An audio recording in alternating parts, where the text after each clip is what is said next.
Assalamualaikum warahmatullahi wabarakatuh. Alhamdulillahirabbil alamin. Wassalatu wassalamu ala asrofil anbiya'i wal mursalin wa ala alihi wa ashabihi asma'in, amma ba'du. Qala Allah ta'ala fi kitabihil karim. Bismillahirrahmanirrahim. Ya ayyuhalladzina amanu kutiba alaikumusiyam kama kutiba alal ladzina min qablikum la'allakum tattaqun. Shadaqallahul adzim.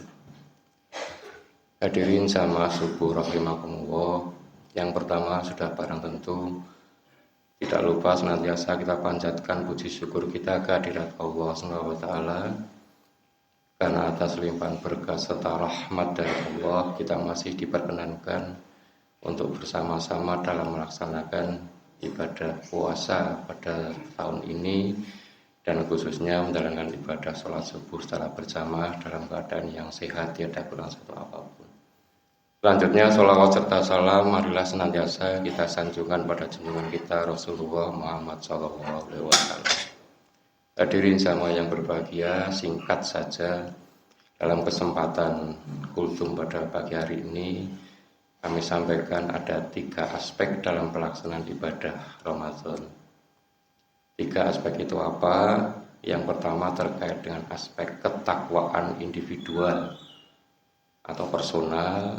Yang kedua adalah aspek ketakwaan komunal atau sosial. Dan yang ketiga adalah menjadikan kita sebagai umat atau hamba yang pandai mensyukuri nikmat Allah. Kalau tidak cukup waktunya, mungkin nanti kita sambung di lain kesempatan. Hadirin yang berbahagia, yang pertama terkait dengan aspek ketakwaan individual. Dalilnya adalah ayat yang ke-183 yang kami sampaikan di muka.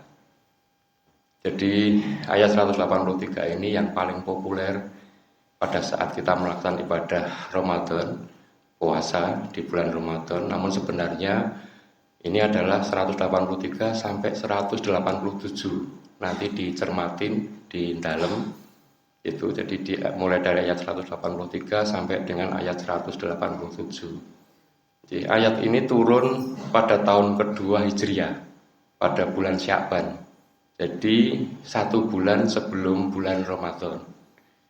Ini memang digunakan Rasulullah pada masa itu untuk melakukan sosialisasi terhadap perintah pelaksanaan puasa di bulan Ramadan ini. Jadi kalau tahun kedua Hijriah dan sekarang adalah tahun 1446, berarti guidance yang disampaikan Rasulullah itu terus berlanjut sampai sekarang dan sampai di akhir zaman nanti. Ini sudah 1444 tahun semenjak ayat itu pertama kali diturunkan berarti. Nah, yang pertama adalah aspek ketakwaan individual atau personal. Jadi pada ayat yang kami sebutkan di muka di 183, ayat ini diawali dengan ya ayyuhalladzina amanu, seruan khusus, bukan ya ayyuhan nas, dan kemudian ditutup dengan la'alakum tattaqun. Jadi kalau la'alakum tattaqun ini dalam bahasa kita lebih diartikan pada agar kalian gitu. Jadi Allah sampaikan agar kalian hai umatku menjadi lebih bertakwa. Menjadi lebih bertakwa. Bukan menjadi bertakwa, tapi menjadi lebih bertakwa.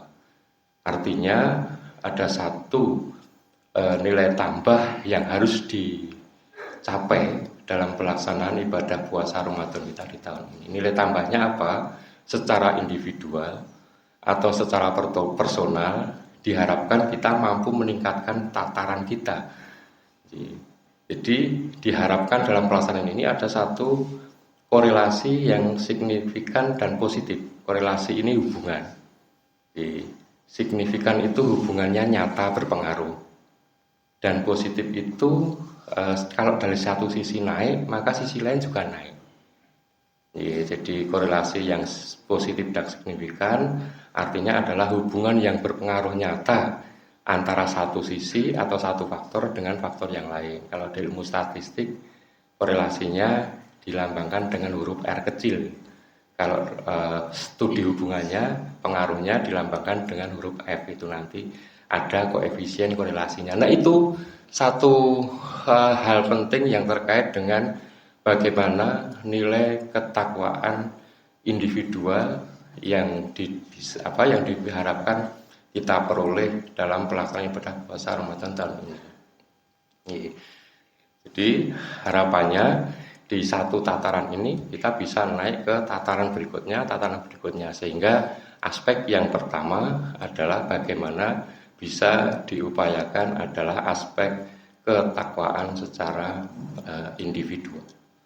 Yang kedua adalah aspek secara komunal atau aspek secara sosial.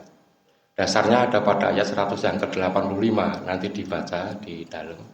Juga ada hubungannya dengan ayat dari surah Al-Bayyinah, wa ma umiru illa liya'budullaha mukhlisina lahuddin.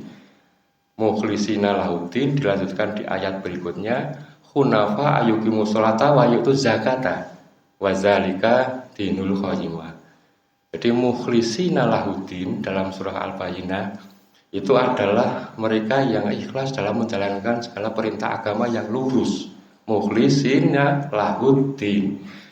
Kemudian hunafa, lanjutan ayatnya, wa yuqimus sholata wa yu'tuz zakata, untuk melaksanakan ibadah sholat dan melaksanakan zakat. Jadi ada dua dimensi. Nanti jamaah sekalian, Ibu dan Bapak cermatin seberapa banyak ayat di Al-Quran yang menggabungkan antara yuqimus sholat dan wa yu'tuz zakata. Silahkan nanti dihitung. Banyak sekali ayat-ayat yang menggabungkan antara dimensi personal dan dimensi sosial atau dimensi komunal. Jadi, kalau itu kita pada yuqimus sholat, berarti adalah tegakkanlah sholat, dan wa yu'tuz zakata, dan tunaikanlah zakat. Bahasanya bukan bayarlah tapi tunaikanlah zakat. Yang satu sisi itu adalah dimensi individual, sisi berikutnya adalah dimensi komunal atau dimensi sosial. Sangat banyak ayat-ayat yang seperti itu. Artinya di aspek yang kedua ini, aspek sosial atau aspek komunal, diharapkan peningkatan ketakwaan individual ini mampu membawa satu pengaruh terhadap ketakwaan secara sosial, secara komunal, dalam lingkup yang lebih besar lagi. Ini yang dimaksudkan dengan aspek sosial. Jadi pelaksanaan zakat dan sholat itu adalah aspek individual dan komunal. Nanti dibaca lagi dalilnya, ada di ayat yang ke-185. Hadirin yang berbahagia, jadi harapannya di aspek sosial ini, ketakwaan yang meningkat secara personal ini mampu membawa suasana sosial menjadi lebih bertakwa pula. Suasana sosial dalam lingkup yang kecil setelah individu adalah keluarga, dan lebih besar lagi di masyarakat. Artinya diharapkan dengan pelaksanaan ibadah Ramadan ini membawa suasana ketakwaan secara sosial ini. Satu hal yang paling gampang, Ibu dan Bapak cermatin dalam puasa, dalam pelaksanaan ibadah puasa ini, baik itu melalui media cetak atau elektronik, atau Bapak Ibu pada saat tindak-tindak kerja atau yang lainnya, itu akan banyak masyarakat yang secara sukarela untuk berbagi, entah itu di jalan, entah itu terlepas dari apapun niatannya. Namun inilah yang kita maksudkan dengan adalah aspek komunal atau aspek sosial ini. Artinya satu hal kata kuncinya adalah bagaimana itu kita bisa melakukan satu empati terhadap saudara-saudara kita yang lainnya secara sosial. Jadi, rasa empati ini yang paling sederhana kita lakukan adalah, bisakah kita merasa senang apabila saudara kita senang? Atau sebaliknya, bisakah kita juga ikut merasa sedih apabila saudara kita sedih? Jadi kebanyakan dari kita kadang-kadang malah kebalikannya. Kalau ada yang senang malah sedih kita, kalau yang sedih malah senang gitu. Jadi itulah dimensi-dimensi sosial dalam pesantren. Saya kira sudah agak panjang dan Bapak saya lebih dari 10 menit, sudah hampir seperempat jam. Karena ini kultum, yang terakhir nanti kita sambung saja. Itu sebenarnya ditutup di ayat yang ke-187. Bagaimana Ramadan, ibadah Ramadan ini mampu membawa kita menjadi seorang hamba yang pandai bersyukur. Mudah-mudahan masih ada kesempatan dan kita lanjutkan di lain waktu. Terima kasih atas perhatiannya. Mohon maaf apabila ada kurangannya. Saya akhiri bila taufiq wal hidayah. Assalamualaikum warahmatullahi wabarakatuh.